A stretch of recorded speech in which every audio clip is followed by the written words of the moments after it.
নিয়ে এটা হচ্ছে কি বলো তো, তালের বড়া ভাজছি। এই যে তাল আগে ছেঁকে জাল দিয়ে রেখেছিলাম চিনি দিয়ে,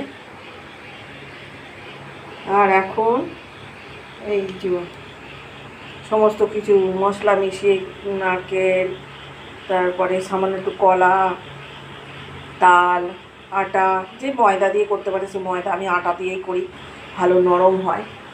এই যে ভেজে তুলেছি, আর এই যে এখন এগুলো হচ্ছে। অনেকে তাল ফুলুরি বলে, আমরা তাল বড়া বলি। ঠিক আছে,